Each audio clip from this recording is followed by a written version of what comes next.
Raymond Buys was 15 jaar oud toe hy na die kamp gestuur is. Hy het nie in die skool aangepas nie en sy ma het gehoop Alex de Koker se natuurkampe sou 'n uitweg wees.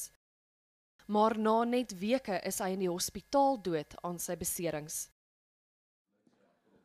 Alex de Koker, eienaar van die opleidingskamp en sy assistent Michael Erasmus is vandag skuldig bevind aan die moord op Buys.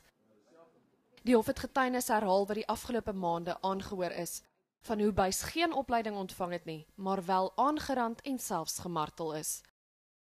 Buys is uitgehonger, aan sy bed vasgeketting en gedwing om sy ontlasting te eet.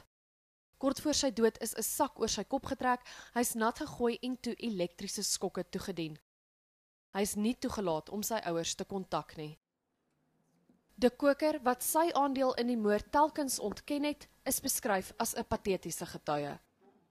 Teen die agtergrond van die inhoud van die fotoalbums is die beskuldigde se getuienis dat hy nie bewus was daarvan dat die oorledene wat oortrek was met sigbare beserings aangerand sou word nie, is nie net absurd nie, maar 'n opsetlike leuen om doelbewus die hof te probeer mislei.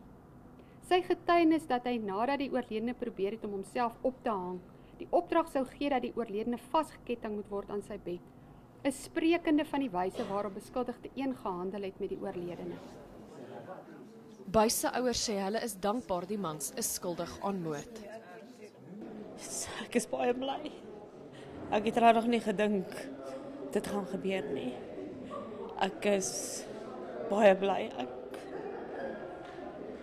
dink ons kan nou 'n bietjie aangaan met die lewe. Dit was 4 jaar van harde pad. Die uitspraak is gelewer 4 jaar na Raymond Buys die kamp bygewoon het, wat volgens Alex de Koker van hom 'n man moes maak. Indien hy dit oorleef het, sou hy nou 19 jaar oud gewees het.